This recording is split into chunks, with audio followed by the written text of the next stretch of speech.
This is something I plan on doing a bit in the future, is sort of talking to other miners and other fossickers, other people. And for the first one, I couldn't ask for anything better. Levi from Tassie Boys Prospecting. How you going, mate? I'm doing good, mate. How are you, Luke?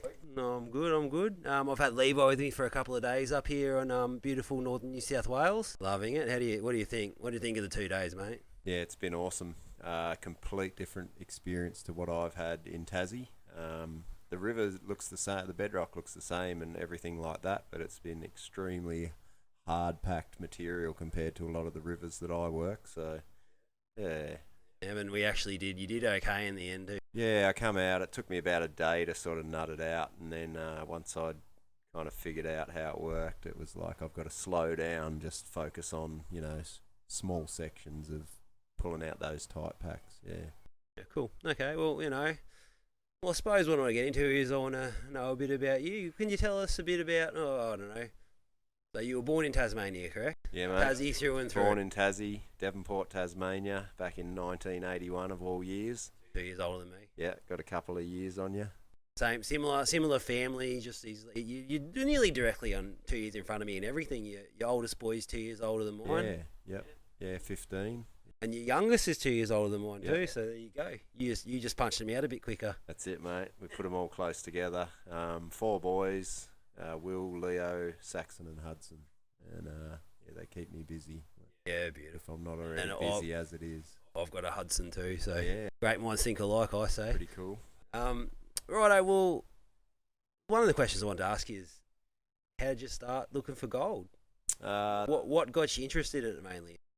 I always had an interest as a kid. My pop used to own river flats down along the Mersey River, and he always used to talk about gold being in the river and that. And as a kid, I was pretty impressionable. I thought, oh, that's awesome, like to find gold. And anyway, as I got older, I bought a cheap metal detector, and I never had any success with it in my teenage years. But then later on in life, my wife asked me and the boys to go fossicking for gemstones, and I thought, oh yeah, we'll go do that, something new.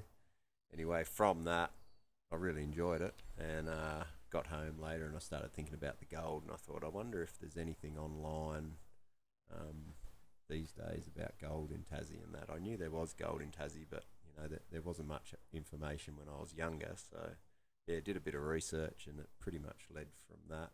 Found a few spots to go test, and then my second oldest boy, Leo, was actually the one that found the first piece sniping. And it's pretty cool. And just gone from there. And then it's just become an obsession. Yeah, as soon as I got, some thicker pieces, it was pretty much, I was hooked. I understand. There's something about it, hey, it's like it is a dopamine rush or something, isn't Absolutely. it?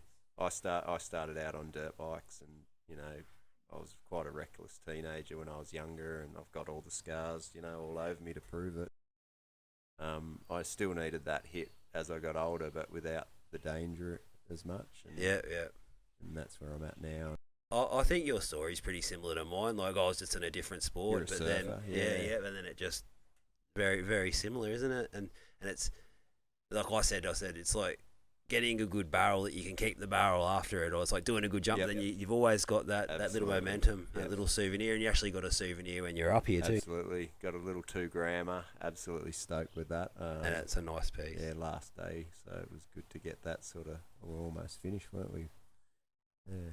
So the other day you were showing me like your GPS markings of where you walked, and then it sort of really hit home how far you actually go to get the gold. That's unheard of for me. It's so difficult with the videos. I don't want to rant on and carry on that I, go remote and all that too much. And I feel like I do too much of it. But from a film, you really can't gauge, especially when I'm not telling people where I'm going. Oh, yeah. And trust me, I saw the tracks and I couldn't even fathom doing that.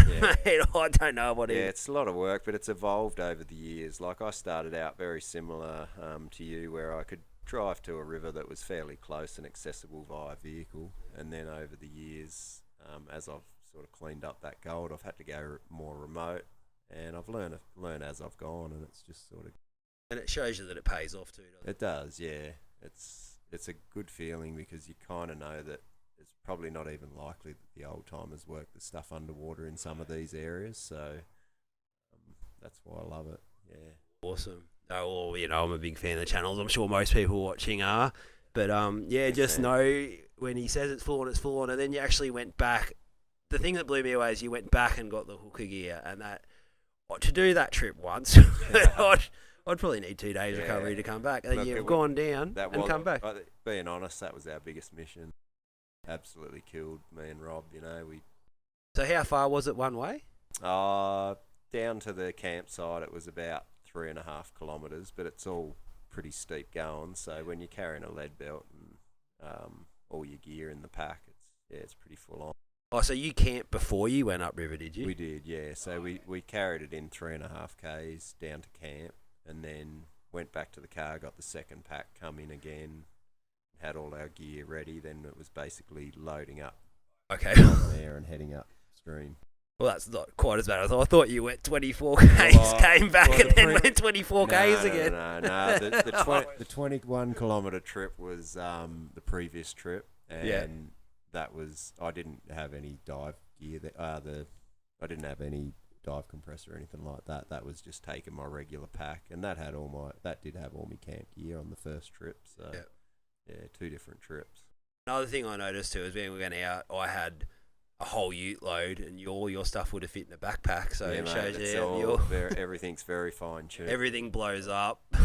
Yep, tiny little mattress and hike tent and everything. The pack raft, it's called a pack raft because it goes on your pack. So lightweight. So your biggest day ever was what, 45? 48, I believe. 48, wow. I mean, it's yet to be determined. I've still got osmiridium in there that's got to come out. So, but osmiridium's got a value too. So absolutely. It's not as valuable these days as the gold, but get it out, you're still going to keep it though. Oh, absolutely. Do you know if that's smeltable? Do they smelt then to one solid, or is it? I'm not sure, to be honest. I know it's not. It doesn't have a lot of uses these days, as far as I know. But I think they use it in satellites, I've been told. So it goes into space. Pretty rare sort of metal. It's one of the densest on the planet. So it's heavier than gold. Heavier than gold. As a lot of us probably thought, like, why doesn't he just get it out like he gets black sand out? And obviously that's why, because you can't get it out like you get black sand out. Time consuming. I'm going to try and mesh it out at some point, but then there's a lot of small gold in there too. So haven't had the time to attack it just yet. Yep. Righto. So I'm like starting off a YouTube channel now.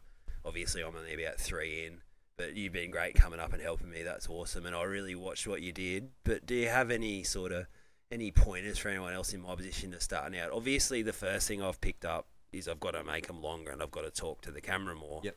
Yeah. So all my videos, well, the first 20, run only about 4 minutes long, but from 21 onwards, I'm going to go for 20 minutes per thing, which involves a lot more talking. Anything besides the 20 minutes you'd tell anyone? I guess for me, I was like you, I started out with 3 or 4 minute videos, and as time's gone on, it's just like I've realised if I want to make good solid productions, I need as many angles as I can get. So everything is content. Yeah, everything's content. It's just a matter of shooting as much as you can. Don't forget to film it. Exactly, and don't miss those opportunities when things go wrong, or like you got to be on your A game, or when things are tough too. Like I don't know if you've noticed, but sometimes if I'm going over log jams or whatever, I'll walk back and I'll set that camera up and do it again, just so people get a gauge of what it really is. I think that stuff's important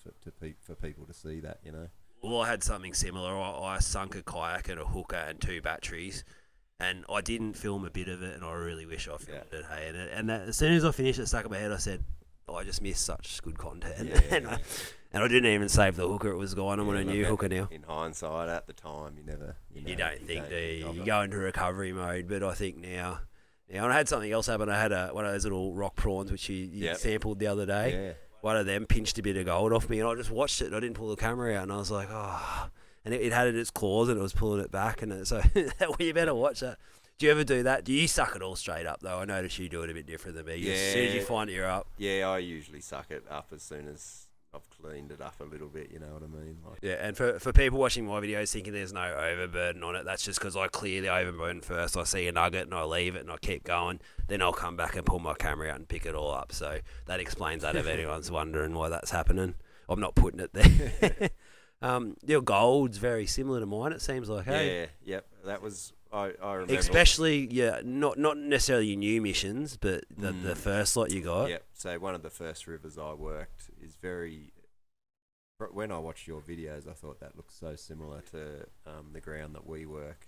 When I'm here on the ground, it's actually a lot harder material and geology. So your bedrock's super hard, but yeah, the gold itself is very similar, real detailed, shiny, and yeah. Even you said breaking it up. You explaining how you broke it up, whereas ours is rock hard. Yeah, like I can work a crevice and I can push through the tight packed gravels in a matter of minutes, whereas you can be sitting there for half an hour on the stuff we were working yesterday, and it's not easy. Like you're working that tight. Every rock you got to earn every rock, don't you? Every rock's a challenge. I had the old tennis elbow by the end of the day. Take my hat off to you. Yeah, I always said to you use a hammer, and I noticed you never put it in, but now you're like, okay, that's why I use the hammer, because it's easier to smash stuff. Right. But now it makes sense, you see, because you'd come down there and you go, I don't need a hammer. Useless. Why bother carrying that weight? Yep. But I always thought maybe, because you had that sledgehammer, I was thinking that could maybe double as a bit on your weight belt, couldn't it? True. So that's true. And you've thought about, so obviously the big thing is you're probably going to be doing more hooker diving in the future, aren't you? I think so, yeah. I mean, the easy gold's starting to go and go. Yeah, yep. The other problem I'm having is that a lot of the gold's remote now, so it's not real practical to carry that lead weight belt and that, but I'm looking at ideas. I mean, a lot of comments on the videos, people are saying, you could have a harness and fill it up with rocks, and maybe a weight belt that you fill with sand or rocks, but rocks are generally a little bit too light, but maybe we could. Maybe just bigger pockets in it or something, but you can only try. Yeah, just all experimental, and all those things evolve over time. You think you've figured it out, and then you go and try something, and you're back to the drawing board, and you find that something that you never thought of works much better, Another one for you. So, dream scenario, you can go anywhere in the world tomorrow and look for gold. Where are you going? Tricky one. Tasmania. Tricky one. No, I think. Besides home. I mean, look at what Pioneer Paulie's doing in New Zealand at the moment. That's pretty hard to beat, like it's similar ground, I feel like similar countryside to what I've got in Tassie, but the gold looks like it could even be richer in spots. So yeah. Definitely New Zealand would be high on the list. I've actually got a couple of contacts in Scotland, of all places.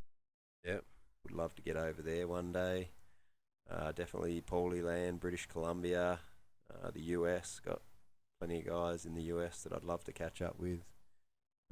Could name a few, but there's quite a list of them. Yeah, quite a list of them, and they all support you, and it's great. Yeah, no. And look, and you are a North Star for a lot of us. Like, between you and Pioneer Paulie, I learned how to snipe. I had no idea. Like, I was a panner. I thought, I'll give this sniping a go. And honestly, after the first time I did it, never gone back. I don't think I've picked up a pan besides to clean up my gold. It's very similar for me. I'm so lazy to do any panning. Not that we should be promoting this, but everyone have a go at sniping because it's fun. Yep. If you haven't tried it, definitely try it. And it's easier on the body is the main thing I find. Especially if you're an older bloke like yourself. I don't have a sore back. Yeah. It's hard on the back, the panning, but the sniping, you float around. I mean, it's not always easy. You're lifting big boulders and whatever out of the way. But everything weighs 5 times less underwater too, so you can turn into Superman underwater. Yeah. So another thing I noticed is the gold down there is like sort of similar size to our gold, but it actually gets a little bit bigger. And just recently, actually. Well, what's your biggest nugget? Oh, I can't actually tell you. There's I've got a little bit of a surprise for everyone coming fairly soon. Something happened over this summer. And can I ask about that nugget? Because one thing I noticed is sometimes the bigger nuggets don't lie where the other ones lie. Was this in an obvious spot or was it in a random spot? It was a little bit random. It was still crevice hidden, but well, the nugget you found with me the other day, it wasn't where all the other nuggets I found was. It was kind of just got caught in. The big ones do break the rules, I've noticed. Two of my other big ones, were found in an area where there was only really small flakes around it. So that was really strange, Yeah. Oh, that's pretty cool. You're glad it happens when it happens. Oh, bloody oath, it changes you. So I've got a habit of finding my biggest bit of gold in the first hour of being in a spot. Hey, do you have anything like that? Do you? Not really. I usually get onto the gold hard towards the end of the day, is what I find. I've had not always. I've had so many trips where I'll like hit a good crevice just before dark, and it's like you're trying to get as much out as you can, but then you've really got to go, because if you're remote, it's like I've got to walk out. Well, can I ask you another question then? Have you ever worked a cracker, got good gold, then sort of left it, and then come back, and a foot this way is where the thing was? Yeah, I had a trip one time. This was an interesting one. I had worked the crevice, and there was really good gold in it. Finished up for the day. Knew there was going to be a bit more ground to come back to, and anyway, when the day come round that I come back to it, I put my mask and snorkel on, jumped in, and as soon as I jumped in, just on the bedrock, the water had obviously been moving and flushing the gravel a little bit during the time that I was gone, and this long nugget had its head sticking out of the gravel, and I just went, without what a even start. moving. So I literally didn't have to move a thing. It was just like this nugget sitting there, and I'm like, wow. Where do you see yourself in 2 years? Same thing? 2 years' time.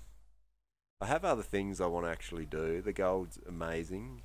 As far as YouTube, I'd love to branch out into other things as well, believe it or not. Maybe it'll be a separate channel. I'll always do gold, don't get me wrong, but yeah, a dream of mine is to diversify what I do. Yeah, well, you kind of do a little bit now. A little bit, yeah. I do a little bit of cray diving and fishing and stuff. Bit of hiking and sort of, looking for old grave sites with Rob and that sort of thing. Yeah. And Rob is your partner in crime, obviously. He does a lot with me. We've worked on a few things behind the scenes as well of recent times. So this summer especially, we've had to spend a lot of time. Not always easy, but he's a good fella. Yeah, does he drive you wild sometimes? Yeah, I think I drive him wild more than he does me. Oh, well, you wouldn't be his mate if you didn't, would you? I've got a few rough edges, and I don't always think things through the best, but I just quite instinctive a lot of the time. Yeah. Oh, well, that's good. And I think you keep it the same channel. I think people are interested to see the rest of your life too. Yeah, look. I plan on this, like if I can get this going, I'm going to put surfing in it, and if people don't like it, I think just don't click on it. Yeah, that's right. Because it's all part of you, and like surfing's a part of me. I am, and I've got a family and that. I can't just be this solid prospector that does nothing else in life but prospect. There are other things in life I got to do, and that's important. So. Yep. And a week away from the family, you kind of used to it, but you miss them in a week. Yeah. Look, this summer's been horrible in that regard. I've been away from them a lot. Yeah. In saying that, it's been the best year on the gold. Sacrifices. The channel's going well at the moment, so. It is sacrifices. I do this for work now, which I'm absolutely over the moon. It's sort of all happened fairly quickly in the last 12 months. So, did you pull when you first pulled the trigger? Did you pull it like? Well, you're doing your own landscaping business. You were saying. Yeah, I run a garden and landscaping business prior to this, and I enjoyed that. It was hard work, and I thought I'd never do anything harder than this. And then when I got into YouTube and prospecting, I realised, hang on, there goes all my time, and Well, you said to me, it's a lot of work, and maybe I don't see it because I'm not at the 20-minute stage yet. But I can imagine it takes me a while to edit like a 3-minute video, so I can imagine a 20-minute video can just be mate, like hours. I think YouTube's pretty content hungry, so if you're gonna succeed at it, you got to be consistent, and that means doing as many videos as you can do. Yeah. So I think that's okay for me, because when I'm in the building stage, when I'm starting to get people to I'm gonna have shorter videos, but like I said, they will get longer. And really watching you telling like what happened, you're explaining what happens, you're explaining what you're doing. I don't know how I'm going to, because I hook or dive a lot, I don't know how I'm going to explain what I'm doing underwater. But maybe, like you said, narration after it, Narration's the go, I think. Yeah, it's something, I think, it gives you time to think about what you'd like to say, and you can look over the footage and go, okay, well, this is what I'm going to say. I often write things down. I'll write it down, and then I can sort of hold it behind the mic and read it out, and then you got it right there in front of you. Yep. And then do you play the video as you do that? Is it playing in the background so you can time it right? I cut out the sound, because when you try and talk and you've got it playing, it just it for some reason that balks me. So you talk, and then do you splice the sound after? Maybe Yeah, like I go back over it, make sure it's at the right level, and line it into where you need to line it. Yeah. Okay, that's good. Yep. That's good. I have tried a few times. I'll do the whole clip, the whole video, and then I'll have written out everything I need to say when I need to say it. I've sort of watched over the video, and then I'll just do it as one recording, and I just talk the whole video right through. But it usually ends up having mistakes, so you end up chopping it anyway. And spending 2 days with me out bush, did you see I did much different than you? Is there any things I did different besides slow down? In regards to YouTube filming content? No, well, I didn't.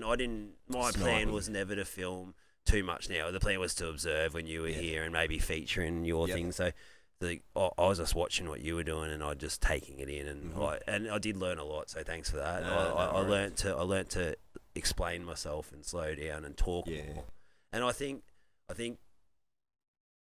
people need to know. Like, you don't assume that people know what's happening in a video. You know, like you're gonna have people from all walks of life, different countries, and they're not gonna know what they're watching unless you're engaging them through what you're saying and explaining to them. So, YouTube can be an educational thing, I think. Like, well, I learned how to snipe through it just by watching you guys, that's right. And then obviously adapting it to my ground, and learning what works and what doesn't. And that's when anyone out there, pay attention to what works, because everything I've done, because I had no one to teach me besides watching your videos. I had to do everything, and what I really paid attention to is when something worked, I'd do it again, and I'd do it again. Yep. And if it consistently gave results, then okay, that's a new part of my repertoire. Like breaking bedrock, that changed my world. I never used to break bedrock. That was something that you evolved for you though yourself. You learned to do that. In our ground, it's big. You have to break bedrock. You can find gold out of it, but half the gold's behind the bedrock, or jammed in there real tight. Sometimes you can look down a crack and just be down there.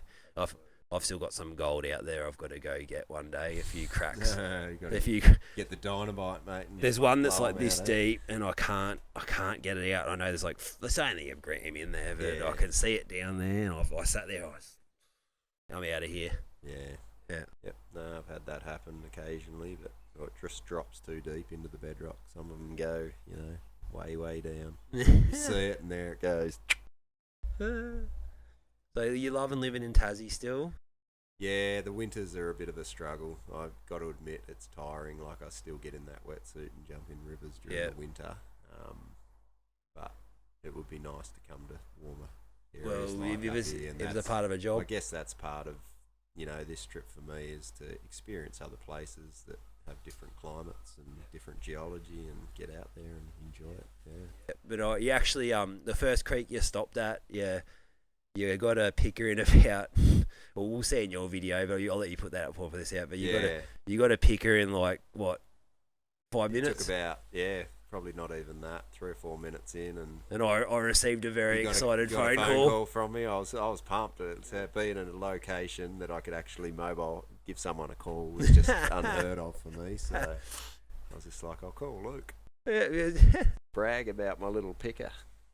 I told him exactly where to go. No matter what he says, don't believe him. I already had the maps organised, mate. Also, don't believe a single word I say ever. Half the shit I say is just a shit stir. Yeah, I've noticed you're a bit of a lad, mate. You like to have a bit of fun. Well, I hope to bring that to my videos. It's good for me. I need that too, because I'm sort of a bit of a how do I word it? Well, I think people like you because you're genuine. Yeah. You think you're monotone, you think you're flat, but I think people really appreciate how genuine you come across as. Yes, man.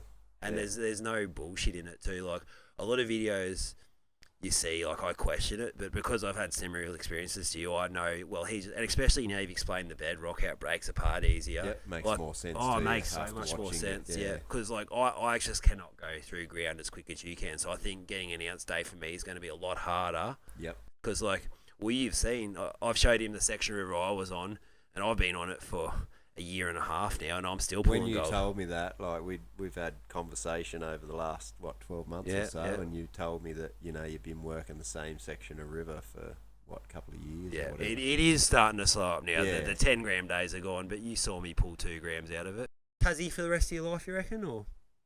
See what happens. We've sort of talked about it already. Your kids are at an awkward age. Yeah, yep. And kids first. We've played with the idea of moving in a state, just for a change of scenery. And my wife is a bit of a gypsy. She loves the road and loves the beaches, and I'm a bit more of a homeboy and like to sort of stay in one place. But well, how about everyone? The uniqueness of my work now could take us, places. But at the same time, we've got teenage boys, so it wouldn't be fair on them, I don't think, at this stage in their life.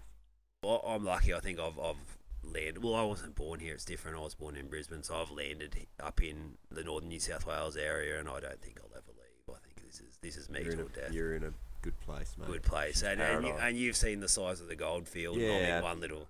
I've got a lifetime worth of work in front of me. That's the biggest river I've worked in. So yeah, and that's incredible. only one arm and it's got of nuggets, them. That's pretty exciting, eh? Yep, and look, and seeing your videos, I realise that I've still got all that in front of me too, the 20-kilometre trips upriver, and I've got spots that I want to go to like that. And now seeing that, I was like, well, maybe we try that, even if I just go in first and sort of suss it out and then come back. Absolutely. I think a pack raft would be a valuable tool for you, mate. I think so. Thinking do a lot with them. Yeah, and having a smaller hooker now than I used to, I think I can sort of put that in my pack too. And actually doing it here in summer, I think we're going to need less gear altogether. I think in summer you can get away with a mozzie net and a onesie here. Yeah, that's all you need. I put the hood on yesterday for about 2 minutes, and I was like, nah, too hot for you. Well, the water would have been, 26 or something, you reckon? 20? Yeah, it was warm, wasn't it? It was warm, yeah. Headaches all round by the end of the day. Yeah, I looked in the mirror and I had these red marks around my eyes where I've been overheating all day. Well, that, for me, I've never felt like that after I've been out. I felt like I'd surfed for you get this feeling after you surf for 5 hours in real hot weather, and it's this sort of fried, and I've never had that feeling for Fossey, and I had it when we came back. Okay, so I survived a warm one. You survived a warm one, and you saw a few thunderstorms, which you were quite excited. Yeah, mate, that was awesome. We get maybe 1 or 2 a year if we're lucky. So when you see big bolts of lightning going everywhere, that was a bit of a highlight for me. And big tropical rains, we got all our gear wet, all the tents were such. You had them 3 days in a row, and possibly 4 today, I think too. We might get more. Look out there. Yeah, you're going to move on the next few. You're going to move on the Savo. Actually, you're going to go further down the coast, see another bloke who's done well. Another guy down the coast in New South. Yeah, and I've been to that area, and that area is beautiful. Yeah, and I think you'll have a great time. I think you'll really like it, and you'll like the scenery, and you'll like and it's a nice area too. And going out with someone who can sort of help you, put you in. Yeah, that's right. Good to have the local knowledge. That's for sure. And that's obviously a benefit of doing what you do too. Is you have people like I reached out to you, and he reached out to you, and it's good. And appreciate it. And you've got the right attitude. You've sort of stressed to me that you'll respect it. You know what I mean? Absolutely. And I know what it's like to have people come in and pillage your spots. And I just said to you, don't show landmarks, don't show other things, which I won't say because it'll give it away. But and I said then go for broke, and and I think as I grow, as I want to do YouTube, I've sort of get in my head I've got to go and I've got to stop being so secretive. And because the fact I was so secretive, I missed a lot of good footage. I missed a lot of nuggets and a lot of things. And I don't know what clicked on my head one day, but I think it made me let go a little bit of everything. And I think it's fully changed my mentality. Yep. And but that's coming, we used to have secret surf spots, and we used to do whatever we could to keep it quiet, you know what I mean? It's absolutely the same thing over, but now it's got to make the most of it. I was that way a bit too, and a lot of people are, and I do get a lot of flack from people, you shouldn't be putting it online, and look what people are doing to the environment. But sniping's actually one of the... Let's talk about that. Yeah, sniping's one of the least... we do basically no damage. So I try and explain it to people, I go out there, and one rainstorm, you won't know I've been there, even a little bit of flow, because the rocks. So what we do is we go bedrock, we clean out a crevice, we move some boulders off. The next rainstorm, the boulders just go back. The fish swim around us, they love it. They love what we're stirring up. All the sediment being stirred up, food, the algae and all the things they feed on. Yeah, and and hopefully other people recognise this too, but it is really, really low impact, and it's and I kind of like that too. Like Pandas dig holes in the bank, and we don't dig holes in the bank. No, look, one major flood can turn a river into something else anyway. So the river in flood will break bedrock with all those boulders smashing down. So it's But even breaking bedrock's really chipping a little bit bedrock here. There's nothing really. no, well, it's a natural process as well. You know, when a flood comes in, the bedrock breaks away. I've seen it where that river I was talking about at the Mersey. We had a big flood in 2016, and it turned it into it looked like a river in New Zealand. It was a completely different place. It was a big, wide open river. Yeah, after right. The flood went through, but Ripped everything before out. the flood, it had a lot of vegetation. It's a shame there was no gold in there, because that would have been Oh, a lot of new absolutely. green. Yeah, it would have been incredible for gold. But yeah, it's the way it goes. So far, the gold areas haven't had any major floods like that. Well, I actually I've noticed after we had a big flood here 2 years ago, and I did notice it did change some courses of some rivers. Yeah. So I think after every flood, I'm going to revisit areas and just see what's changed, areas I've done well in the past. Because overburden's our biggest enemy, doing what we do. If something goes too far into overburden, it falls in. And I've only got you for a few more hours, so I want to make sure I cover all my bases. Anything I want to ask Tassie? I'm trying boys? to think what else you could ask me, mate. Well, let's go. This is anything you want to ask me while you got me here? Anything? I've sort of. Well, not off my head. Not off your head, 'cause I haven't given. Think about it too, won't I? Yeah, no. What's the naughtiest thing you've ever done? This one. You can't say that. This one time. This one time. No, my wife will be watching. I can't say that. I haven't done too many naughty things. To tell you the truth, that's good. I was a surf nerd. They call it. That's what they call it. Surf nerd. So I'd go surfing over partying, and I'd spend. Which is good. Yeah, when I should have been partying, I was travelling and surfing, which I missed out on frying myself a bit, I suppose. Yeah. But yeah, well, no, I had a great time and a lot of memories. And that's honestly, if I'm being 100% honest, that's as much as I love looking for gold. That's half the reason why I want to get into YouTube, so I could open up my time for surfing again. Because it's an equal passion for me. Mm-hmm. And although I don't do it as much as I used to, I still love it, and I'm still on to every day. So. Oh, well, I hope it goes well for you. I hope it goes well. I certainly hope this I helps. certainly hope it helps. And I think what you've told me, consistency and time, you can't beat consistency and time. Consistency, time, angles. And even I can duration. see. What else could I tell you about that? Just keep it good content, and I think that's what you're doing, mate. From what I've seen, it's a bit short from there at the moment, but that's just inexperience. You had your reasons for that. You said that you'd filmed smaller amounts of footage when you'd been out originally. Well, my idea originally was people have lower attention spans and they just want to see the they gold. Absolutely do. Like, long videos aren't necessarily the key, but for me that's been working, and I've seen a bit of a trend. I think the older generation like your videos. It's either going to be long videos for those that are interested in what you do, which is good for engagement, and you'll have this audience that helps the algorithm, and then you've also got your shorts, which are good for people with those shorter attention spans, and i.e. me. But it depends what sort of audience you want. That's choose your audience. I find a lot of times with your videos, I'll skip through it and just see what you got, but then at a later time I'll come back and watch it. You know what I mean? I've got more time. Got a bit more time. Yeah, and sitting on the couch, and me and my sons actually watched a whole one the other day, and he sat through the whole thing, which is good for a 12-year-old. Good. I must got the attention of a 12-year-old. He's got no doing attention, mate. Right, man. My kids certainly don't watch it much anymore. And my youngest, I'll go in the room. He's got the computer on. He's got the Switch watching a video. He's got someone else on. I'm like, what are you doing, man? Cool. Yeah, no. Oh, well. Levi, thanks for coming up. It's been great. Oh, will I see you again one day? Definitely, man. Definitely see you again one day. Might be sooner than you want, I reckon. I reckon I might be. I might be ruined the day. You might never get rid of me, mate. I might be like, Levi's already. But you never know. I said, well, you never know.